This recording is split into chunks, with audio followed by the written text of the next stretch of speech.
ያለመከሰስ መብታቸው የተነሳው የቤንሻንጉል ጉሙዝ ክልል ምክር ቤት አባል ፍርድ ቤት ስለመቅረባቸው፣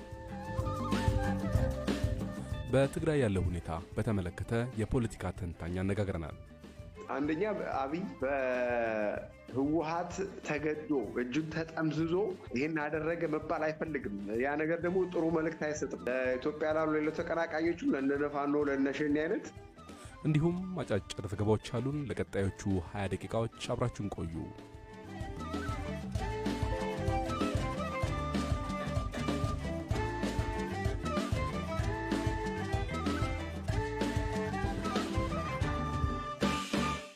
በደቡብ ትግራይ መኮኒ ከተማ ቅዳሜ ዕለት በተከፈተ የተኩስ ልውውጥ የሁለት ሰዎች ሕይወት ሲያልፍ ሌሎች ሁለት ሰዎች ደግሞ ቆስለዋል። ድርጊቱ የተፈጸመው ባለፈው ቅዳሜ በሐውልቲ ጣቢያ በአዱ በሚባል አካባቢ ነው። የመኮኒ ከተማ ከንቲባና የጸጥታ ጽሕፈት ቤት ለቢቢሲ እንደተናገሩት በተኩስ ልውውጡ የራያ ዘቦ ሚሊሻ አባልና አንድ የትግራይ ሰራዊት አባል ተገድለዋል። በተጨማሪም አንድ የሚሊሻ አባልና አንድ የአካባቢው ነዋሪ በተተኮሰ ጥይት ቆስለው በአይደር ሪፈራል ሆስፒታልና በመቀለ ሆስፒታል በሕክምና ላይ ይገኛሉ። ቢቢሲ ከነዋሪዎች ባገኘው መረጃ ጥቃቅንና አነስተኛ ኢንተርፕራይዞች የሚገኙበት የማኒፋክቸሪንግ አካባቢ ከምሽቱ 4 ሰዓት ላይ ነበር ይህ የተኩስ እርምታ የተፈጸመው።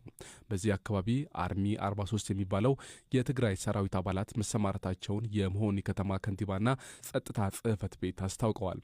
የመኮኒ ከንቲባ መሰለ አሸብር የሁለት ሰዎች ሕይወት አለፈ፣ ከታጣቂዎች ጋር በተከፈተ ተኩስ አንድ የራያ ዘቦ ሚሊሻ ሲገደል የትግራይ ኃይሎች አባልም ተገድለዋል።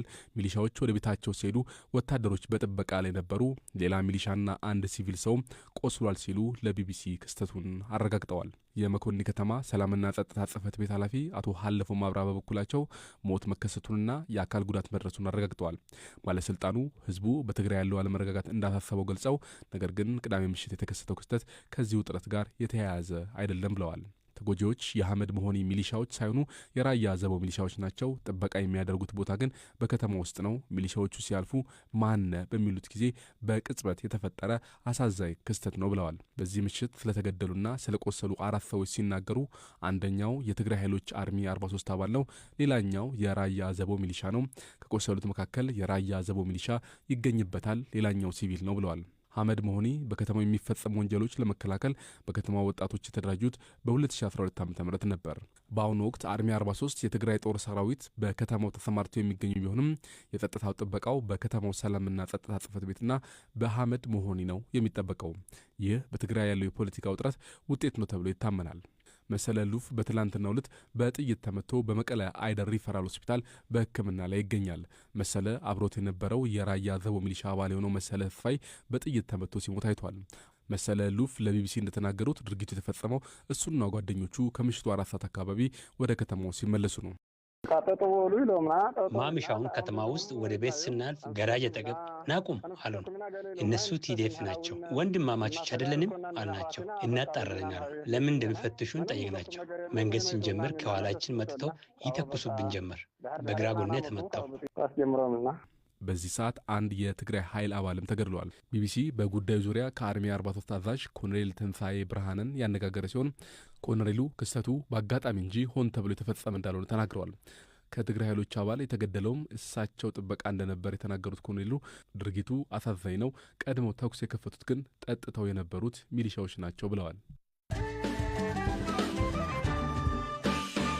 በትግራይ የህወሓትና ጊዜያዊ መንግስቱ ፍጥጫ በቶሎ ልባት ካላገኘ ወደ ምን ሊያመራ ይችላል? በኔዘርላንድስ የህግ መንግስትና የዲሞክራሲ ግንባታ አጥኚና አማካሪ ዶክተር አደም ካሴን አነጋግረናል።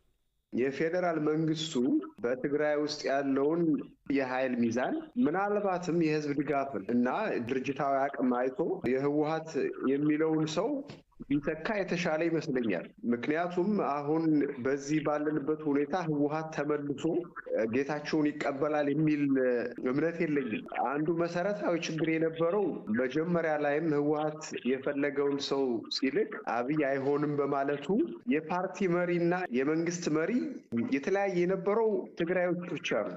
በኢትዮጵያ ፖለቲካ ደግሞ አልለመድነውም። ፓርቲውን የሚመራው ሰውና መንግስቱን የሚመራው ሰው ከተለያየ ግለሰቦችም ጫናም ጠንካራ ስለሆነ በሐሳብ መለያየት በሁለት ሰዎች ምክንያት ወይም ባለመስማማት ባለመዋረድ በግል ጸብም ቢሆን ከፍተኛ ችግር ያመጣል እና ከዛ አንጻር አሁንም ህወሓት የሚለውን ሰው በህወሓት መሪና በመንግስቱ መሪ ላይ ልዩነት ካለ አሁን እንደው ታደሰ የሚባለው እንኳን ቢሆን ችግር መምጣቱ አይቀሬ ነው ብዬ ነው የማስበው።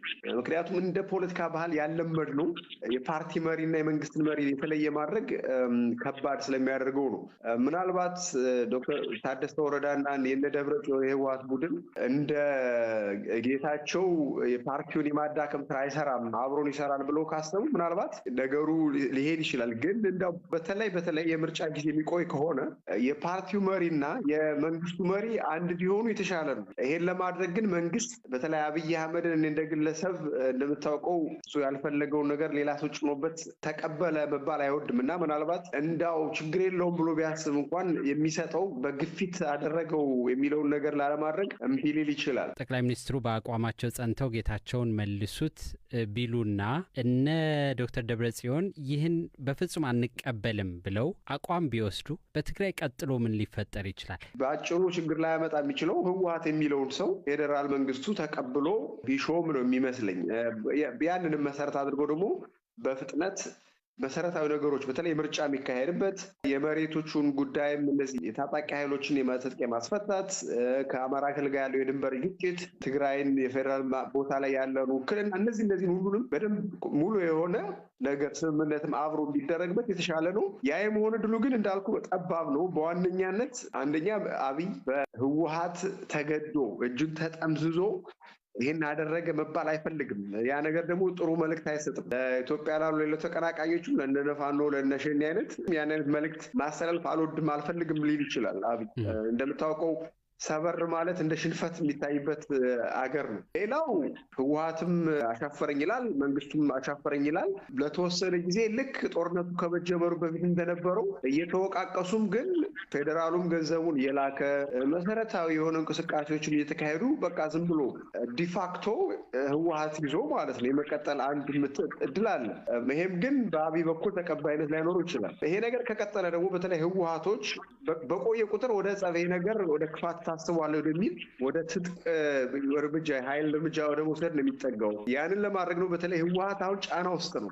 ህዝቡም ምኑም ፈርቷል። ያው ባለፈው ብሎኬዱም በምኑም ጭንቀት እና ምናልባት ያንን ፍርሃት ለማቀዝቀዝ እና የራሳቸውን እውቅናም ደግሞ ለማጠናከር አንዳንድ ከአማራ ክልል ጋር በተለይ ያሉ ቦታዎችን በጉልበት ለመያዝ ሙከራ ሊደረግ ይችላል። የባሰ ለአብይ መንግስትን የሚፈታተን ነው የሚሆነው። አማራ ክልልም ሌላ ተጽዕኖ ይኖረዋል። ግን ከቆየ በተለይ አብይ የማይቀበላቸው ከሆነ የነሱን ፍላጎት ነገሮች ከቆዩ ወይም ደግሞ ከመቆየት አልፈው እርምጃ ከተወሰደ ወይም ፌዴራል መንግስት ገንዘብ አልክም ወይም ደግሞ ዕቃ እንዳይገባ አደርጋለሁ የሚል እንደዚህ አይነት ነገር ከተገባ የትግራይ ክልል የህወሓት ኃይል ቦታዎችን ወደ መያዝ የሚሄድ ዕድሉ ሰፊ ይመስለኛል። እንደ ወልቃይት ያሉ እንደ ወልቃይት እንግዲህ ሙሉን ባይዙ የተወሰነውን አንደኛ በራሳቸው ህዝብም ያው ቅቡልነታቸውን ለማጠናከር፣ ሁለተኛ ደግሞ ፍርሃት ስለሚኖር በተለይ እንዳልኩ ቶሎ ካልተፈታ አሁን ይሄ ነገር በቆየ ቁጥር ሁሉም ምን አስበው ነው እየተባለ ወርስ ኬስ ሲናሪዮ እያሰበ እንቅስቃሴ ይጀምራል እና በቶሎ ካልተፈታ በጣም አደገኛ ነው የሚሆን። ብዙ በቆየ ቁጥር እየተዘጋጁ ነው ለመምታት። እንደዚህ ነው ከህወሓት ከትግራይ ጋር ሊነጋገር ነው ብሎ ያስባል ፌዴራሉ። ህወሓቶች ደግሞ አይ እነዚህ ሊመቱን ይችላሉ ወይም ገንዘባችን ሊያቋርጡ ይችላሉ የሚል ነገር ይመጣል እና በቶሎ ካልተፈታ ሚስካልኩሌሽን እድሉ እየሰፋ ነው የሚሄድ እና እንግዲህ ሁለተኛው አማራጭ ይሄ ነው። ወይ ካልቆየም ደግሞ የፌዴራል መንግስቱ ቶሎ እርምጃ ከወሰደ በጀት አልክም ወይም ቃል አስገባም ነገር ካለ